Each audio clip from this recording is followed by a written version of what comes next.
All right, and now I welcome back the third fastest U.S. 800 meter runner of all time, coming off of a fifth place finish at the World Championships, Sage Hurta-Klecker. When I put all of that together, how's that sound to you now that you've had a couple days to process everything, Sage? Yeah, I think that sounds just as good as it did coming off the track in Tokyo. Wow, what a special couple of accolades that I can have attached to my name now. Yeah, in general, I guess like it's been has like the past like month and a half felt like a little bit of like a blur of how quickly things happen. We went from talking about like finally making a team to now all of a sudden it's just like you were right there in the final in contention for a medal. I think the whole Tokyo experience at least was a blur. Um, yeah, I mean, I feel like things changed quite rapidly in that time, but I don't know. Also, it was sort of a long time between USA's and Worlds this year. So, yeah, it seems like it wasn't that long ago, but there was a period of time in the middle where I was like, "Oh my gosh, this season's like extending on so late." I think one of my favorite things in doing these podcasts like so soon after the world championships or any big races that we'll have kind of like these fresh thoughts and we get them recorded and in a way like we can always go back and revisit kind of these reflections. So I want to go through the entire world championship experience with you, and so I guess we'll start with kind of picking off where we left off last time, and that was I guess now getting to Tokyo. I mean, training wise and everything, like in that span of time, that month between the championships and worlds, I mean, how was training actually going for you? Yeah, it was going pretty well. There's always a little bit like of a down period after USA's. I don't know if I mentioned it last time, but normally after USA's, I've been disappointed and it's really hard and I'm very tired. And then I realized that like being really tired after that experience isn't just because like it didn't go my way. I was still really tired. And so like my first workout back the next weekend, it was like I couldn't hit a split to save my life. There was just like this certain level of like, I don't know, adrenal fatigue or something. But we had sort of set up my schedule to just chill a little bit. And then I paced Faith for her world record attempt in the 3K. And that was just on our calendar as like, this is going to be the reintroduction to like training and racing here because it's a hard effort enough that I have to kind of get up for it, but it's not a full on effort. So I think that was just it's just it's really special to like help Faith in these races. So that was just like that was the reset for me coming off of USA's. And then I also raced a 1500, which it was like a swing and a miss for me for a sub 4 attempt. I think I had heard them call 344 at 1400 and then I ran a 21-second last 100. But at least it was a really good training stimulus. That's what I was telling myself. So Um, so what were the discussions, I guess, like once you get some of those results on paper, you're like, all right, these are kind of, yes, okay, one was pacing and the other one was like a little bit of a stinker of a race.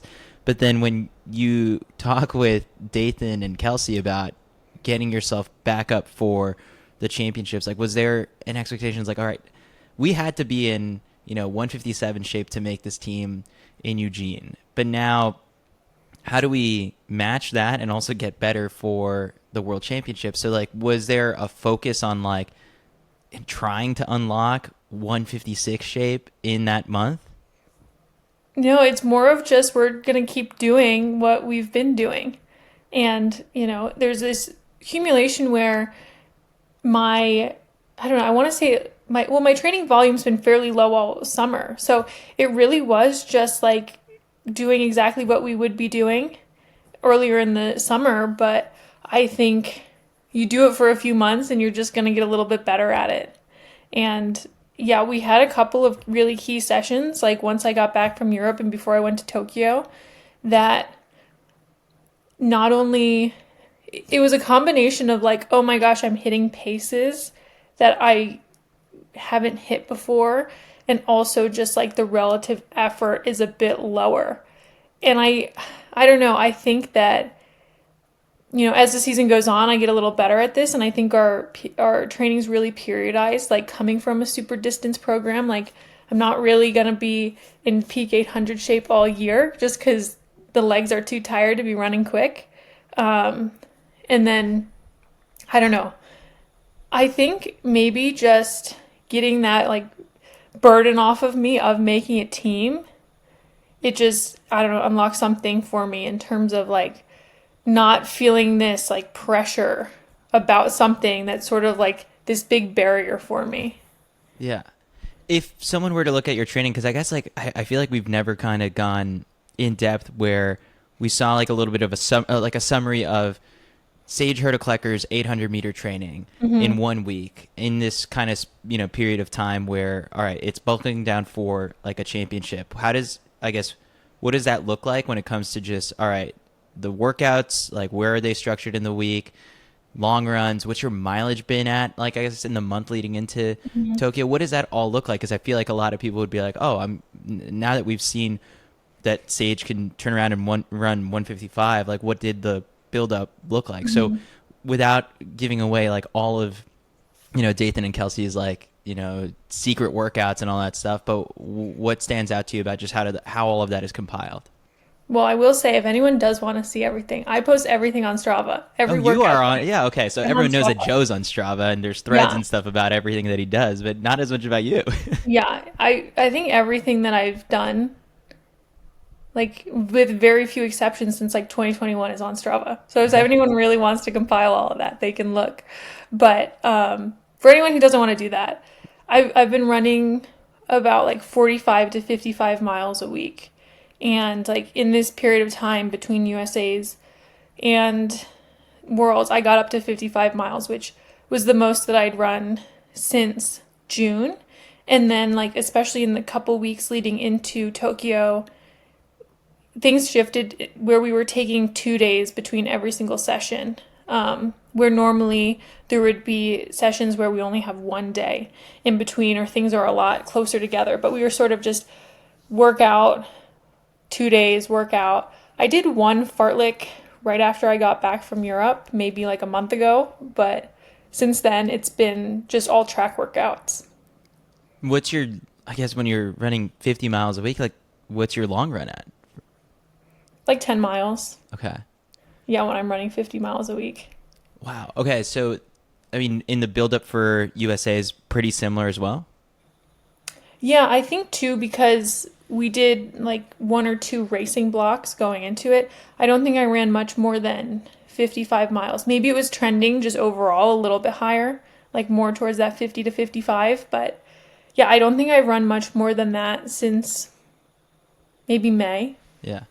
I'm assuming that during the indoor season, when you were, I guess, doing some of the longer stuff before, well, I guess this one was a little bit different because it was the first indoor season that you were like 800-meter focus. But in the past, I guess using the winter to work on the strength stuff and the longer stuff, and then once you get into the outdoor season, a lot of it sharpening up that speed. This time around, I guess in those workouts, was it more speed focused? Like what did one of the confidence builders like look like in terms of just like the actual workout in and of itself? Yeah, I mean, overall this year, I think one shift has been like I haven't done a ton of threshold in the track season actually. Okay. Like a lot of my more strength reps are more like 3K, 5K pace for me. So I'm not really running much slower than my 5K pace ever, other than easy runs. And then, so I feel like that has been super helpful for me. And then the big set, I had 2 sessions going into Worlds that were like really special. One of them, I did an 800 time trial where I went behind Kai, my teammate, who also got 4th in the world in the 5K. And he had a few of these reps, but I just jumped in for one, and we did a negative split 800 where we went like 62, 58. And so doing that at altitude, just sort of like, and then I turned around and did like 8 times 400 at my 5K pace after that. So that was like one of those workouts where it's like, okay, the fitness is definitely still there. And I'm like, okay, if I can run 2 flat up here at altitude and still have a lot of life in me, I'm definitely still in at least that 157 shape. And then there's this one workout that we'll do sort of a few times throughout the year at 4x400 with 5 minutes rest. And normally for me by that fourth one, it's like a big deal if I can break 60. And this time I closed in a 55. Oh, wow. Yeah. And Kelsey says that it's the quickest she's ever seen me go from finishing that workout to starting my cool down as well, which I don't know. I think that also goes to show, not that it wasn't hard and it wasn't hurting, but I wasn't like completely dead doing something like that. And that was the one that was like a real exclamation point. And that was the last like hard session that I did. And so it was sort of like, oh, whoa, I might be able to do something here. Is that when Dathan starts throwing around that you're in 156.0 shape? Yeah. Yeah, that's when he starts throwing it around. And what are you thinking, I guess, when he says that? I mean, I think that Dathan, and I think this is one thing that's really great about him as a coach, but I think he tends to be like overly optimistic. And I also think that there's like, it's two very different things to say, oh, you're in 156.0 shape, and to actually like show up and do it. And so I don't really put too much like behind saying like, oh, I think you can run this time, because it's sort of like, well, everything needs to go right for that to happen. So I was at least telling myself that like, oh, I can run 157.0, which, at the time would still be like a half a second PB for me, which would be pretty good. I'm like, okay, I think I'm at least fitter than I've been before. Mm-hmm. One thing that stood out to me in our last conversation was that, kind of with USA's, you allowed the US championships to come to you, and it wasn't just sort of like this thing where, it was built up in your head, and, this day on the calendar is just drawing closer and closer because you learned what that has done to you in the past. Now, this is different because there's never been a world championships on the calendar for you. So did you kind of try and have that same approach, or was it more of just like a building excitement of like worlds can't come any sooner? It was a similar approach, I would say. Yeah, because I didn't really know what to expect. And so it was all new to me. And I was just going to see sort of what happened out there. And I didn't feel like there was a ton of buildup just because there is a lot of excitement going into Worlds. But it was more special. There wasn't like this buildup of expectation. It was just this buildup of like, oh, we're getting closer to this thing that we've really been working for. And like, not just in the short term, but like one thing before all the racing got going. Well, honestly, like there was this moment after USA's where I was like, I wasn't even like that excited to run at Worlds. I sort of like achieved my big thing that I was trying to do. And I had to sit down and think about like what's motivating me for Worlds. And it just came down to, it was sort of, this is the moment that I've been training what feels like for 3 years for. There's been 3 years of a lot of hard work and like hard times to get to this. And it's all like, this is the thing that in my mind, that like dream or goal that has kept me going. And so once I like put that into perspective, it was a lot easier to like ride that like wave of momentum into Worlds. And then goal setting wise for Worlds, it was after the first round that you said like the goal and expectation was to make the final. So eventually you did mentally bring yourself to that point. Does that also come from like a place of like the pressures and expectations of like Americans reaching the stage where you can sometimes look at the all-time, not the all-time list, but like the season list, and you see it's like, okay, toward the top, it's a little diverse with, Kenya, Great Britain, a couple other countries, but then the list is primarily like a ton of Americans who have run under, 159, 158, because we have that depth as a country. And then it's so hard to make Team USA that by the time people reach, the championship stage, it's a little bit underwhelming when someone gets bounced in the first round or the semifinals, and we, are so good at this event, and maybe there's one person in the final, and so there's like a little bit of that added pressure, but also you're towing the balance of like you had to get yourself up for Eugene and making the team. So, I guess for you, how did you kind of get yourself to the point of thinking, all right, I want to reach the final. I didn't leave my best in Eugene. Yeah, I think I've always raced really well all the way. Even though I haven't made the teams, I've always raced really well into September. And so I just knew like all my best racing has been in August and September every year. I think it helped even that USA's was a bit later. So yeah, I just, and to me, it's not so much about like the physical preparation. It's more about just like mentally being ready to do it all again. And, fully, even though I have been through so many rounds at USA's and I know how to do that, I think the novelty of being at Worlds, it definitely added like a little bit of like urgency to it. And I also felt like I got to kind of watch like most of the meet before I even got going. And so I could see how the 1500s played out. And to me, it was just a reminder of it's going to be very hard. Like even getting through the first round, like, I said, oh, didn't want to take it lightly. And it's because you watch all the other events and there are surprises and people not running to what they maybe should have or could have. And I just didn't want that to be my narrative.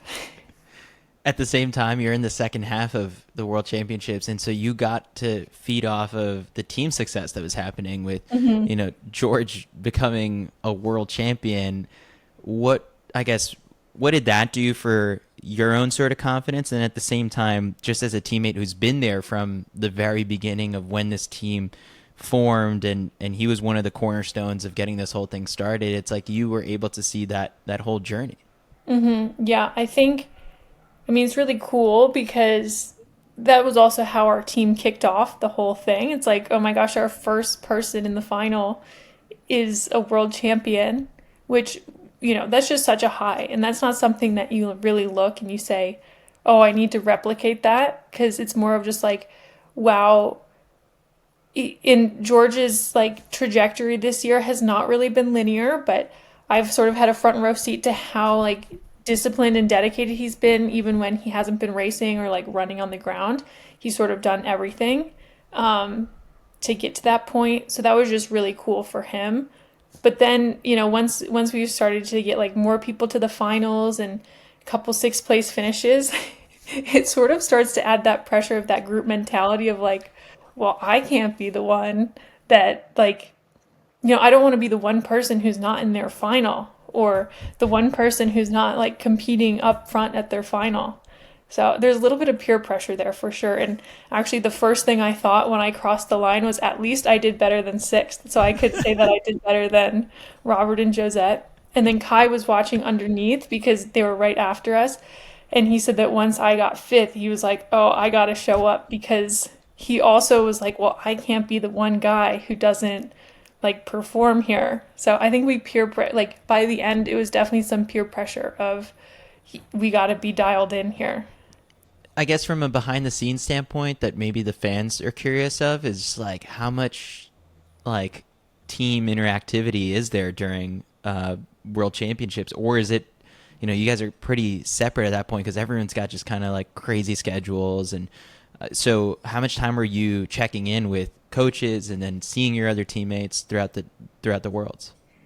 Yeah, for me, it started out pretty strong, especially I was with Josette training for about a week beforehand. But yeah, by the end, I'm not really seeing anyone like outside of like if we were racing on the same day, I would see them, or, I just stopped by to say hi to Josette before her race. But it definitely like everyone's on their own schedule. So everyone's preparation looks a little bit different.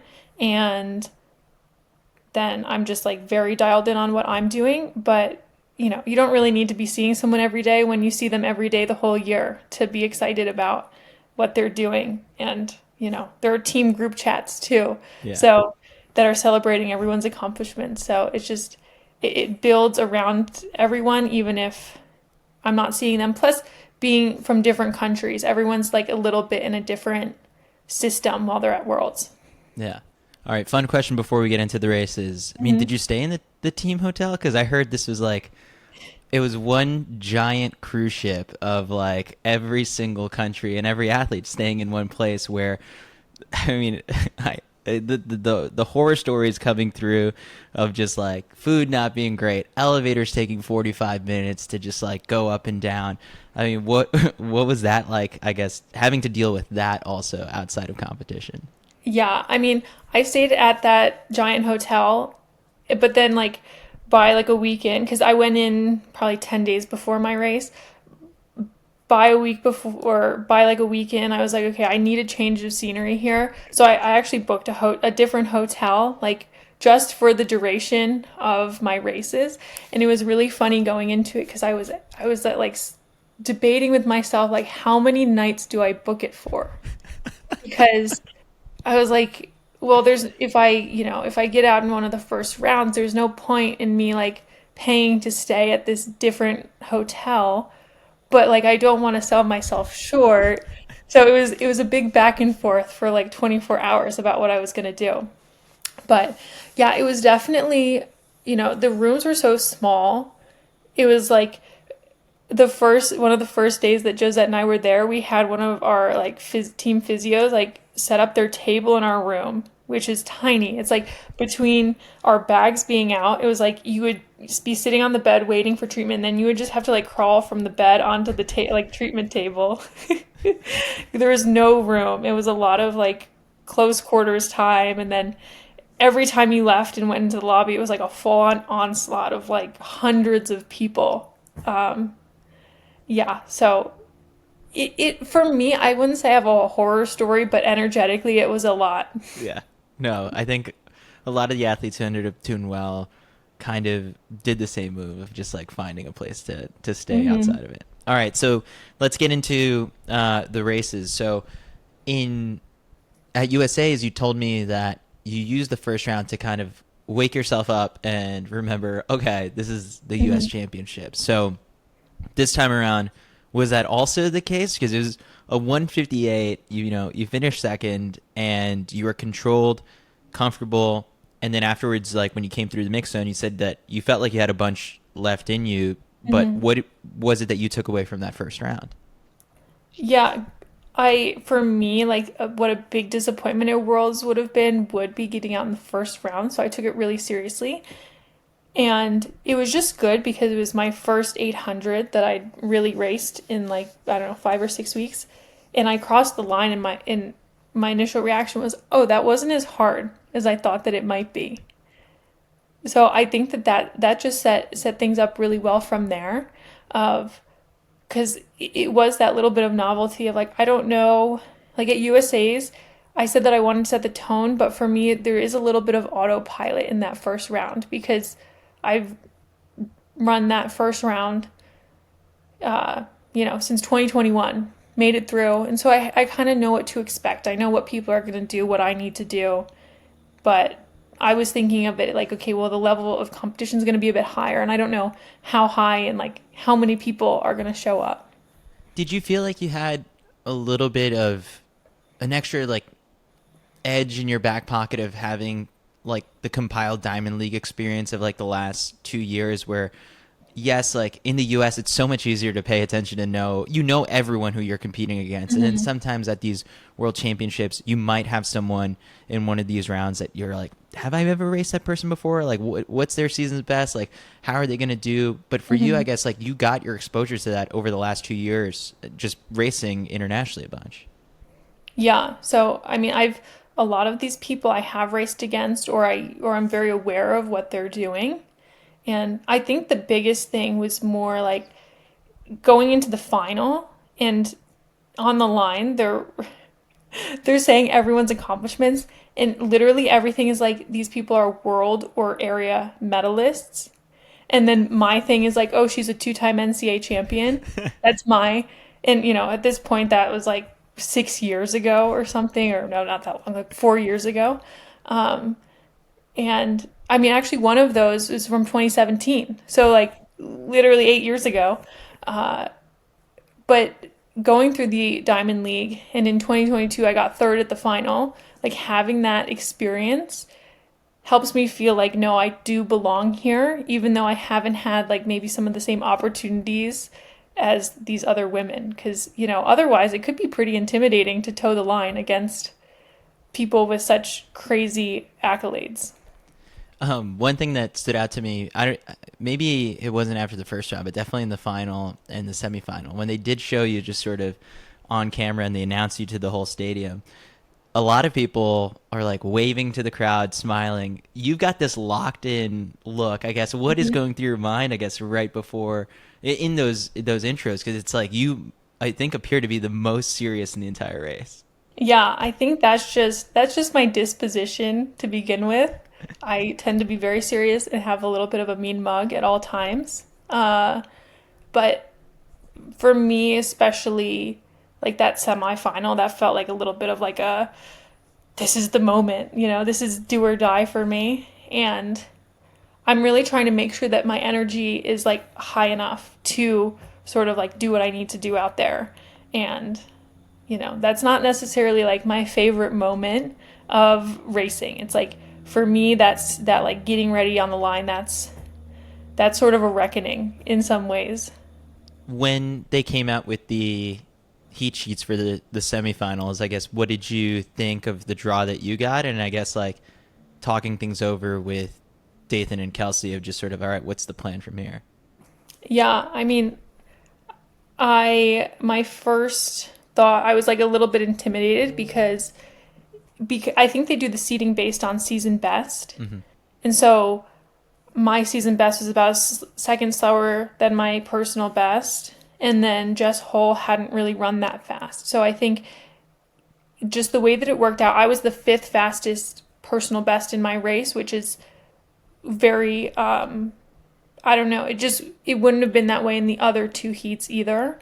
And then, Jess was running well that week. And so it just felt like in some ways what they call like the heat of death. But then on the flip side, the way that a lot of the women run in that heat, I was like, okay, well, it's going to be fast, and no one is going to want to be that person who doesn't make the cut, because there were so many more people in that race that, on paper deserved to be in that final than there were spots available. So I knew everyone was going to bring it, and I knew going in, okay, there's a really good chance that 2-time qualifiers come out of this race. Yeah. All right. So then as the race unfolds, I think before we started recording, I said that I thought that this is one of like the biggest momentum swinging performances for like one person. And you ran so hard. You came within a tenth of your PB, eliminated some heavy hitters in the process. What I really want to hear is like what's going through your head in the final, I guess the final lap, because like in a way, like you got into great position, but then with like just before 200 to go, it's sort of like you held back a bit, but then at it's the final 100 meters that were just so remarkably impressive. Yeah, I think I didn't have a great sense of how fast we were running, but I could tell we were running pretty fast. And I just, in terms of positioning and like how hard I was running, I had this moment of hesitation at 200. And in the 800, I feel like these just split seconds somehow can like break a whole race open. So I'm coming around the turn, and I was in probably 7th place, and I could just see the front of the race getting away from me. And I guess you could call it like this moment of disgust of like, what am I doing? Like, this is, I feel like I've had plenty of races where I get to the turn and it starts getting a little hard, and I don't really show up for myself like how I want to. And A, I didn't want to do that. And B, I had told myself like before the race that I needed to be top 4. I was like, because I had a good sense that the little cues were going to come out of our heat, I said, it doesn't count. My thing was, it doesn't count if you don't get 4th. So it was just sort of this moment of like, A, what am I doing here? And B, it doesn't count if I don't get up there. And so it was just a sort of a full send moment where I was like, I don't really care. if I die trying, that's fine, but I deserve to at least give myself the chance here. So I went really wide off the turn and just got some momentum going on that straight and yeah, passed a bunch of people. And it's funny because you look at the splits and it's not like my split was that remarkable compared to some other people that last 100, but I think just in terms of like coming off the turn and going super wide and positioning myself in that little bit, I think then from maybe like the last 70 was really good. In that moment, like it's just bodies in front of you. Like you had like no, yes, on paper the names you knew who these people were like at the start of the race. Like it was like Halima Nakai, and then who was the Ethiopian that was like right ahead of you in that moment? Daguma. Yeah, Sige Daguma, where it's like Olympic medalist, and in that moment, you just with the full send, was it just sort of like, all right, bodies to pass, and I've still got this gear? Like, is it just like a blur? It is a blur, yeah, because it just, you see people going backwards and you're going forwards and you say, perfect, I'm going to go get them. You're not thinking like, hey, why? I would never give anyone the credit of like, oh, you won X medal whenever. Yeah. That's not the time to think about it. Yeah. There's not much thinking going on in the last 100 of the 800. It's more about like honing those instincts and making sure you capitalize on the moment. All right, so then you cross the finish line, and I guess you have to sit in the elimination chair and watch like the next heat go. In that instance, I think Jess, like from the cameras, like smiling all throughout because you guys ran pretty fast. She felt good, but it's just sort of like you're the one who's like, I'm the last one on the bubble. Like I don't want to get knocked off if one person runs, faster than that. So it was really funny to see just like the difference in expression between the two of you. But what's going through your head, I guess, as you have to sit on that chair? Yeah, I mean, there were definitely moments where I was like happy about how fast I had run and how I had really rallied and kind of like laughing at this being the situation a little bit. But it was quite tense because I also was about a half a second back from Jess, and that's a long half a second in the 800 because in the men's semis, the margins were so small. It was like just a couple hundredths of like people who were on the right or the wrong side of the bubble across different heats, and you can't really prepare. I had a good sense just the way that Keely had run her prelim, and then I was like, okay, Keely's not going to do more than she needs to do here, which I was happy about, or I thought, okay, this might pan out the right way. But you could tell that all of those women in that heat were like running hard, and they were trying to make sure that they were up there, but it just wasn't quite enough. And so it was more of the last 100 meters of that last semifinal that I was sweating a bit because, I'm not stressed. Like I can't stress about anything before then. You don't really always know how people are going to respond or how they're going to look coming off of the first 600. One random question that was sent into us during the World Championships that I had no idea. Maybe you can answer it, but I'm sure everything was happening so fast. Do they wipe down those elimination chairs before, like, you have to sit on them, or are you sitting in someone else's sweat from the previous heat? Someone else asked me this, and I was like, I honestly have no clue. It wasn't like sweaty when I sat down, so they could have, and they did have someone whose job it was to sort of like manage that area, make sure that we were like seated when we need to be seated, and like bring us water and like probably, kick people out when they get bumped. So I don't know. I wasn't really thinking about it in the moment, but that's a great question. I probably should be paying a little bit more attention. You're like, I wasn't really thinking about just sort of like the hygiene of the moment. It's just sort of about making it to the next round. And it was a little bit of also like, okay, I just ran an 800. I would like to sit down for a moment. Yeah, because usually you're hands on the track and like crouched over. Like you've got a signature pose post race every single time. Yeah. All right. So then, as that final heat goes your way, I mean, what is it that the goal was to make it to the final?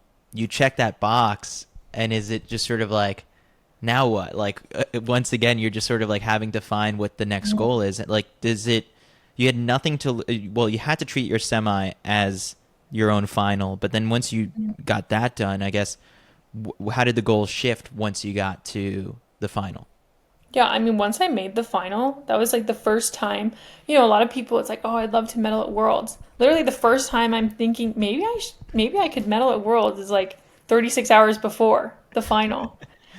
And I think like Joe had a lot to do with sort of like, even though he wasn't in Tokyo, he was definitely like in my phone, like messaging me about like, 'cause I'm not really that dialed in, like especially in the moment of racing, like how did this person look in their heat, like what exactly they do. But Joe's paying attention to all of that, and so just based on like how I did in my semi, where I was like, oh, there was a lot more in there than maybe I thought, and then across the board how people were looking, it's like on the right day maybe I could sort of squeak up there. And also, I was like, I feel like every position is like me saying that I'm sixth in the world instead of seventh in the world sounds a lot better.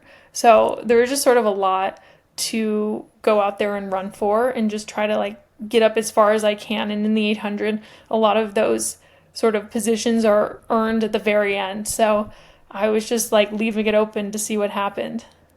One thing that stood out to me, after the final that you mentioned in the mix zone, you said after the race, after last year, I would have never dared to speak a day like this into existence because it's so hard to get here in the first place. And so I guess what I'm wondering is like you at I guess 36 hours out, like you knew you were capable of, making it to the final, but then I guess what was that sort of private moment or just like that I guess when things took a turn and you knew that the possibility was there to do something special? I guess what can you pinpoint exactly?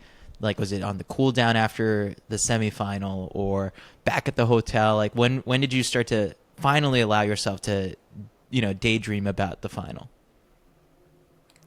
Yeah, I think it was probably the following day Yeah. because there's a little bit of just sort of like got to decompress as quickly as possible from each round to like sort of kickstart that recovery. And it was for me like I woke up the next morning and I had this like full like series of text messages from Joe where he was sort of analyzing like historic world finals and like how they played out and like what people did to do well.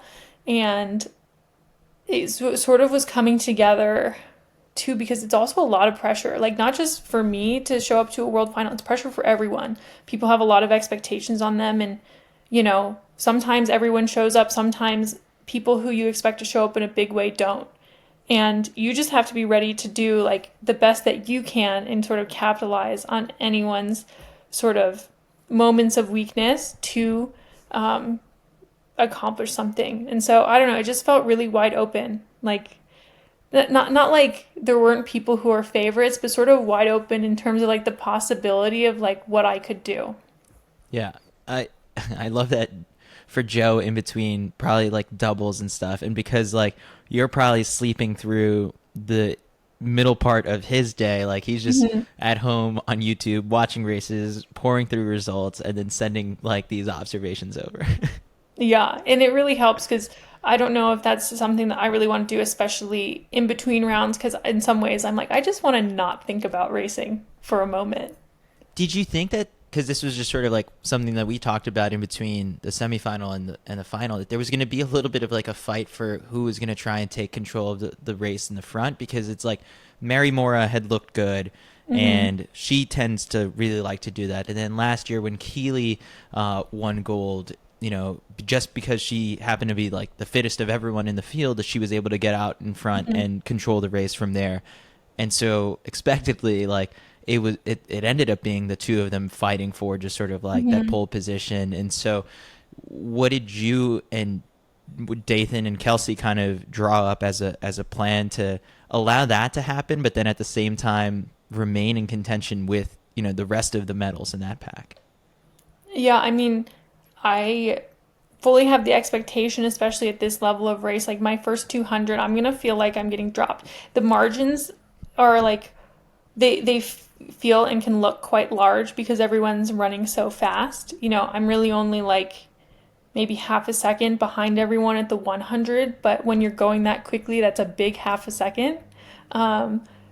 So I just, like, for me, and, based on all of this analysis, it was just like, as long as I'm up sort of in contact with everyone and in a good position at 400. Like for me, it's not so much of like the first 200. I'm like everyone else can go out and sort of fight for what they want to do in what position they want, but for me it's more of like looking at that 400-meter mark as to like getting to where I need to be.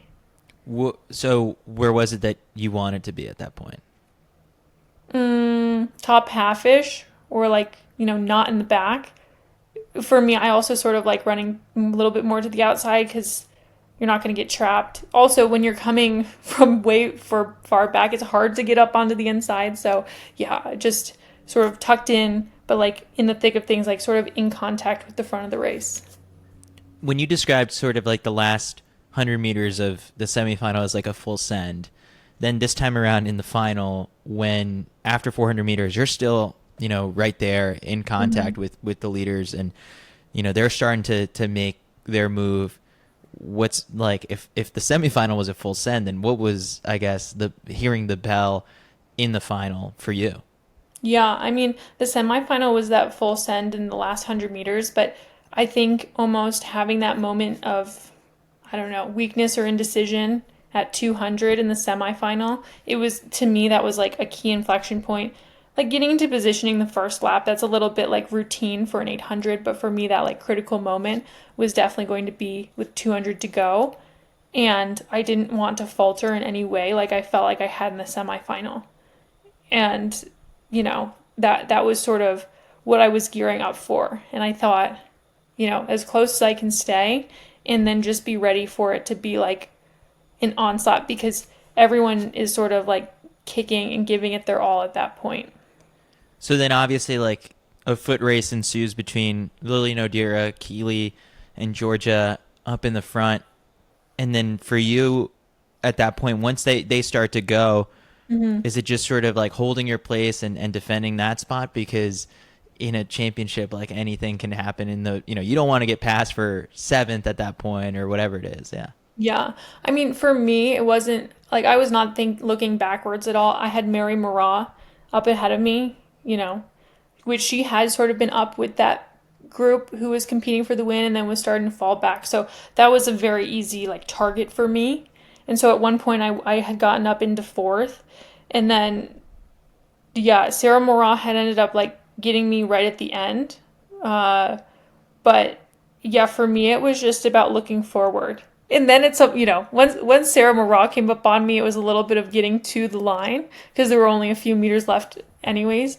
But yeah, up until like those closing moments of the 800, it was still like how many people, because you also never know, like sometimes people will like be running really well, like off the turn, and then they just don't have, like that was the move and they don't have the last 50. So I was just ready for whatever.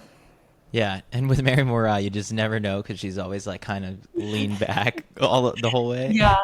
I also just knew, like coming off that turn, there were, people who like weren't necessarily in contact with the front of the race where I thought this is going to be a big disappointment for them in this moment.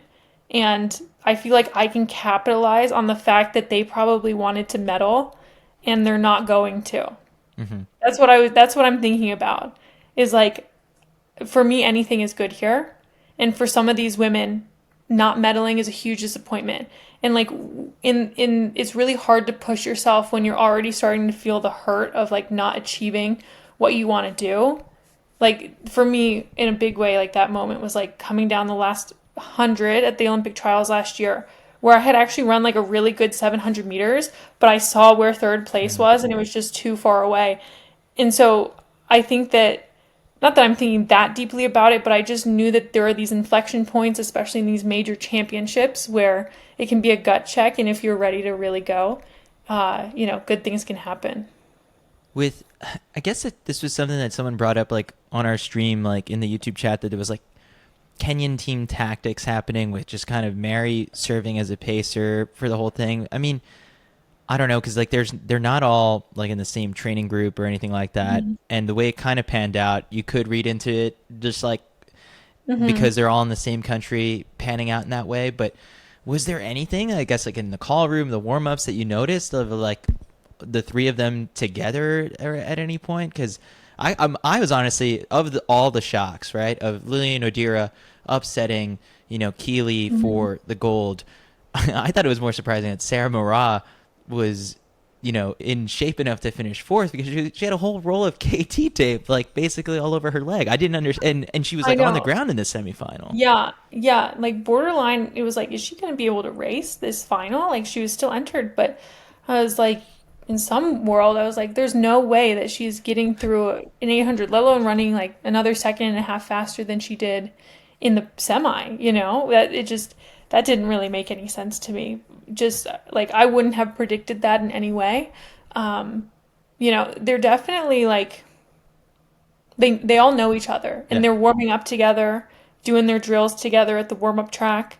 So I can't really speak as to like team tactics. Also, I feel like even if there weren't any other Kenyans in the race, Mary would have done exactly probably, what Mary's going to do. Um, but yeah, definitely a little bit of a unified front for on the sure. Kenyan team.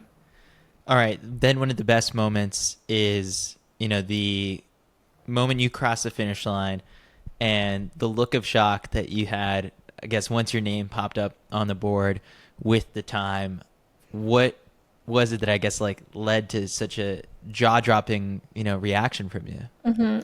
Yeah, I mean, they had announced in the stadium that it was a championship record, and then only the winning time populated on the board. And there was sort of a long delay where everyone was just sort of looking like, okay, what happened? Because when that's sort of the tone, and then I'm like, well, I wasn't really that far behind the front of the race, and it was 154 up front.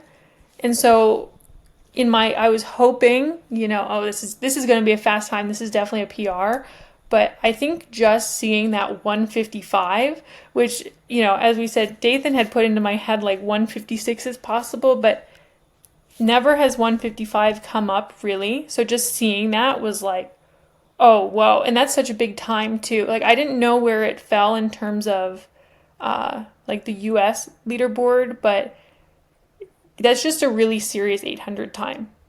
Oh yeah. And so it was like, yeah, and you're living in such the moment in the race. Like sometimes in an 800, I sort of know what our splits are throughout as sort of feedback, but this one was just full on like in the moment racing that I didn't have any real clue of like where I was at relative to everyone else. And that was just so insane for me.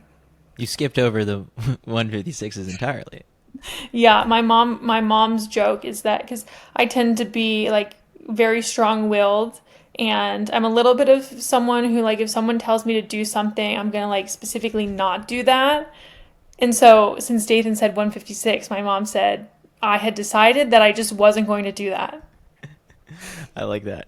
One thing that you brought up in the mix zone was that if you cleaned up that race, it's maybe a little bit closer. And like I get that. Like in the moment, you still probably hadn't even watched the race.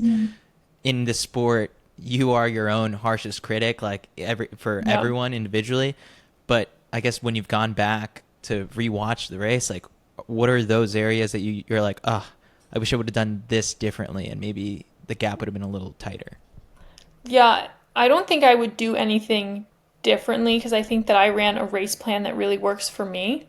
But I just think that like if things were because I think part of why I ran so fast was because everyone was like so good racing full on. But I think that just if things were a little bit differently, I was running out very wide. Like I was in lane 2 from 400 to 500. I was in lane 3 coming off the last turn. Like that's a lot of extra meters in an 800. And so I ran a lot more than 800 meters in that 1 minute and 55 seconds. So that's just the sort of thing where it's less of like me wanting to go back and change anything as like looking forward, like being ready maybe for a moment like this again. And if things play out differently, like there could be more there in terms of just what the final time is. So you've gotten your taste now of like competing at the World Championships. Like it feels like you're just like, I want to do this again and more often, or like has it settled in, just sort of like now kind of reflecting on like, oh, it's so funny that like I had to get myself back up to competing for competing at Worlds, that now it's just sort of like you want to run this back and do it again annually.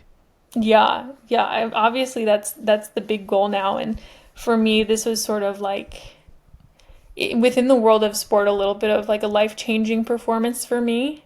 And also just a huge validation of like everything that I've been working for the last 3 years. It just feels like, okay, I've been working really hard, and okay, I've run like a couple tenths of a second faster than I did, like basically coming out of college. And so now it's like, no, this really does pay off, and I'm riding a lot of good positive momentum. And so, yeah, you always just want to get more and more out of yourself. So that'll just be sort of the goal of like, I don't know, less about like specific accolades and more of just, okay, how can I replicate and do better going forward? Yeah, it's further validation to shut me up, and on any further questions about, hey Sage, when are you gonna run the 15? It's Oh like, my gosh, that was like my first reaction too. Is like, okay, and it's less about when am I going to run the 15. It's that a lot of people have had a lot to say about how I'm not really an 800 runner and how I don't really have the tools to be a good 800 runner. And I've just kept doing what I'm doing, but it's really annoying to hear. And so I hope everyone knows that I can actually do a lot. And this year actually, it's funny because USA's was actually the first time, the final was the first time I've ever closed an 800 in under 60 seconds. So I felt like maybe before then I didn't have the speed to really hang in those final moments, but then that cut down 800 that I did with Kai, 58, like, oh. And then in the semi, sub 60. I even closed sub 60 in the final. Like, I just, it's there. it's there now. You've shut me up, and you've shut so many people up about the move to the 15. And then I guess it's just like we just want to see you demolish four, I think, at this point. Yeah, which we'll see because next year is so different. Hmm. So with the Ultimate Championship, where it actually like in order to get enough like points to qualify, it'll still probably be emphasizing the 800 because you kind of gotta make sure that you're putting up some good performances in order to qualify. Um, but yeah, I mean the sub four is still in there. Yeah. It on the right day in the right race, it's still in there. We'll get there, but I don't think it's going to happen in a big way, at least for a little bit longer. When it comes to just sort of like looking at your spot on the USL time list, like Athing is there. She's got an Olympic gold. Ajee is ahead of you. She's got world championship medals. And it's funny because it's like you've run this fast now, and you've established how good you are at this event and how consistent just year over year you've been at this event, and how only 36 hours before the final was the first time you ever thought about just sort of the potential of a medal. But now, does that change things for you? I guess having come this close, and the next opportunity being 2 years away, which means 2 years to continue to develop at this, like a medal plus a time just like further solidifies your place as like one of the best in U.S. history to do this. Yeah, I mean, yes and no. Coming off the track, talking to Lewis Johnson, as part of also the NBC like Olympics hype, one of the first things is he's asking me about like the Olympics. I'm like, I didn't really think about medaling at Worlds this year until 36 hours ago. Like, I haven't really thought ahead to the Olympics, but I'm like Team USA, and I like to see Team USA do well, and I'd love to be that person. And I also, I guess I had maybe thought that if I had made a transition in the 15, like that would be the event that I would be pushing for. But that's like sort of a storybook highlight of a career is a medal at a home Olympics. But at the same time, like I do acknowledge that it's so hard to get to that moment. Even Keely was like, this is a great accomplishment for me to make 5 world finals in a row. And it's true because the only people I think that were from the Olympic final last year were maybe her and Mary. Mm-hmm. And so, you look at that at the US level where there is a lot of turnover year to year in the final at just the US championships. And then it's the same at the world championships. So I am not going to put any undue pressure, but I think I had specifically not put a ceiling on what I could do for Tokyo. And I think I will keep that ceiling quite high going forward. But I also just know that this sport doesn't really care about what you've done a year or two ago. And I'm just going to keep showing up in the moment to do what I can do. Yeah, that's what I was going to add too, is that just the idea of a medal also feels just very difficult when you're coming at this from like in an era where the event is at an all-time high, and then in general it's like yes, I mean, kudos to Keely and Mary Mora for like their consistency of getting to that level, but their federations have just exemptions for them to just be named to the team. You've got your hands full with 2 to 3 rounds of a U.S. championships every year, where it's like there is no favoritism happening there. No, not like nothing is it doesn't really make it easy for you. No. Even like how you say that sometimes there's a little bit of a disconnect between like how people run earlier in the year and at US championships and then how they do at worlds. Like you can't build your schedule just around the world championships, which is in some ways a disservice to the athletes, but I think also the US system, with how many people we do have, it is better in terms of like the amount of drama and noise that can be around a lot of team selection procedures.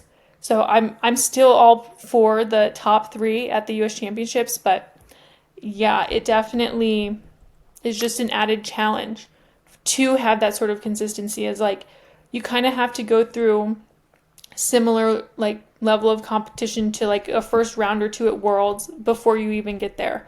Like to me, there wasn't this huge euphoric moment after USA's, because I think in my head a lot of it was like, okay, we've just done the first 3 rounds, and we have 3 more rounds to go. It was just a little bit of like, well, the job's not done here. Yeah. Oh man, it's so stressful when you kind of just like compile it all and describe it that way. And so, I mean, mission accomplished for everything that you accomplished to get to this point this year. So at this point, what are you looking forward to the most, about this break? Because it has been such a long year. Yeah, I felt like everyone had these big vacation plans. I don't have vacation plans because Joe is in the midst of marathon training, and I feel a little guilty. Like this guy is, running 120 plus mile weeks, taking care of our 4 pets all by himself, like trying to keep the house together. And I'm just like, yeah, I'm going to Europe. I'm going to Tokyo. Like, just the whole year I feel like I've just sort of left him high and dry. And so I'm just being a little bit of like the marathon wife and going to his races. So I would say I have a few little things, but like now it's not about me. It's a little bit more about like the lead up to New York City. And, I'm from New York. I love New York City. Like, I just can't wait for that weekend. That's my big thing on the horizon. No, it's the best day in the best city of like the entire year. One fun question that was submitted in my group chat with like the girls who I run with on the Central Park Track Club is like, they want to know about your eye makeup and like what was the story, I guess, behind that? Yeah, so I just always do the winged eyeliner, and then I started bringing in some of this additional white eyeliner last year at the Olympic trials when I was going into the 1500. It was just like, I just needed something else to like, I don't know. I just needed a little bit of a change, a couple extra little things going on. And for me, that like when I pull out the white eyeliner, it means like, it's a little bit of like a war paint. It's like, we are going full on today. If the white eyeliner is out, then this is like serious. And so that was just like, that's how I was taking every single round. The first round, I was like, okay, definitely doing this. And then I just really like the second round, I was like, we're going to war. And I really liked how that turned out. So I just repeated that same exact design for the final. So yeah, and it had gone so well. I was like, okay, we're just going to do exactly what we did the other day. All right, so word of warning to all of your future competitors. It's like if you see Sage with the white eyeliner on, it's like it's on. Yeah, it means that I am trying to get that little boost. Also, thing I noticed, three different uniforms, right? I guess like it's Mhm. when USA gives you all of these different options, you might as well exhaust them, or like was there a reason behind, the order that you chose? Uh, it was definitely like USA gives us the options, and then there's that like special, if you make the final, you get a different uniform. Oh, really? I didn't know that. Yeah, yeah, like in the prelims, everyone's wearing this like this striped uniform, and then it's like a speckled uniform in the finals. And so that would just automatically was going to be a different uniform. And when you're like going through team processing, you put in your request of like what style you want for that uniform. And I actually wasn't originally going to wear the speed suit in one of the earlier rounds, but just the way that my laundry worked out, that it was the one because like I had worked out in a pair of the shorts, and so it was just like, okay, well, this is what's clean. Um, no, that's what I was gonna say. Was that just sort of like is it so you do have to switch it up. Like there's no I'm superstitious. I did great in the semifinal uniform. I just I'll wash it and I'll get right back in it for the final. You I have don't to know. switch. I don't know. Maybe someone is superstitious like that, but I feel like I don't know. It's also a little bit of a point of pride of like I made the final and I'm going to get this like special uniform. I'm like I feel like this is definitely USAT. Well, I guess all the Nike teams I think have these finals uniforms, so it's definitely like a Nike thing of like incentivizing people to do well a little bit. Once again, this like peer pressure Yeah. aspect of performance. Um, One other, I guess, fun question that came up is when I was scrolling through Dathan's like Instagram post that he made of like the whole team. There's a short video of you like warming up or doing strides in some dark alley. Like, when was this? This was after the semifinal, especially between rounds. Like sometimes Dathan just likes to have me do a couple of strides, and so I would cool down from the stadium to like Dathan had an Airbnb that was like a little bit closer to the warm up track.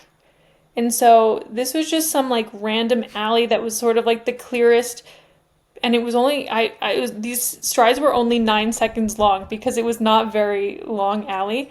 It was just sort of like the clearest path, and Dathan was like, "Oh, this is so cool! This is like my Rocky moment," you know? Because I saw that, I was like, is that before the final or semifinal? That she's just like in this dark alley? Yeah, that's part of the post race cool down there. Gotcha. What did you make of just like the whole added curveball of like having to get on the being taken to the warm up Mm. track, the bus, the call room, like that was a whole nother just sort of thing that everyone competing at the World Championships had to deal with. Yeah, once again, I felt like I lucked out a little bit in being in the second half Yeah. because I was able to hear a little bit from my teammates, and I'd also seen Nikki Hiltz, and Nikki Hiltz was telling me like, "Oh yeah, it really isn't that big of a deal." Um, and I am also someone who errs on the side of I would rather get my warm up done earlier and just have some time to like rest, like feel like fully rested and in the zone before I race. I think it's funny. I feel like there's a little bit of a difference in like the distance world versus the sprint world a little bit in terms of like what you're doing in those final moments before a race. It's even like when they brought us out to the track for the final, we were on the track for a long time, and there was a long period of time where everyone just like sitting down or standing there because no one's trying to like expend any extra energy. Sometimes in these like when I'm running more than 15 or a longer event, it's just like people are doing strides and like trying to do everything to stay warm. But it really, to me, it was just a good like mental reset of like, okay, now we're going in and we've done everything that we need to do before, basically fully warmed up, put the sweatsuit on, and just when I get under, do a couple strides, jog a couple minutes, and we'll be ready to go. So three Kenyans, two British training partners and teammates. Like, is there some chit chat like on the bus, then to the call room and stadium, or is this like a dead silent bus? It's a dead silent bus. Okay. Yeah. I feel like, especially in these moments, like leading into a final or something like Yeah. that, there's no room for chit chat. Even amongst teammates, they're very much trying to accomplish their own things. They're not necessarily even showing up to the call room together because they have their independent things that they need to do to prepare. And I feel like even if there is some camaraderie in the sport or in events, you don't see it in those moments leading up. Yeah, I had heard from like one of the 1500 guys that it was like uh Jakob was on the bus just like talking to people before like the 1500 first round, and they were like, that's when we knew something was up and that he probably Oh, wasn't yeah. 100%, is because he's just Yeah. yapping. Yeah. Yeah. What do you say in that moment either, Yeah, right. It's like That's my biggest thing. What do I have to say right now? Nothing really. the bus driver doesn't even like put on music or anything for like the whole, it just, No. Just a silent ride. oh my gosh, like if You that, were allowed to listen to music if you wanted. okay. Like you could put headphones on, but most people honestly didn't even do that. Just get to the track. The curveball would be just like pulling out a book and just like sitting there and reading a book, and or pretend to read a book, and then everyone Yeah, else would be like like, there's no way. performative reading. Yeah. Yeah. Oh my gosh. And then what book you decide to pull out, you could get really creative with that. Oh, it's just like The Art of War, or Yeah. or then after that you could take it to a different extreme, and it's like Mhm. A Court of Thorn and Roses or something like that. They're like, Yep. wow, Mhm. really? Right before the final. Yeah, it's like I was right in the best part. You gotta keep reading. Oh man, yeah, that word to the wise for World Athletics. Let them bring books to the warm up track in the call room. Yeah, the craziest thing would be reading in the call room. Oh yeah. Hold on one sec. I'm getting to the good part. Awesome. Well, Sage, thanks so much for taking the time to reflect on just an epic World Championships and a great season in general. And I'm looking forward to more from you in the 800. You'll never hear me ask you about the 1500 ever again. Yeah, I mean, I did also publicly say on the Coffee Club podcast that I was going to switch to the 1500. And so on this next podcast that I'm doing, I would like to take that back. It's official.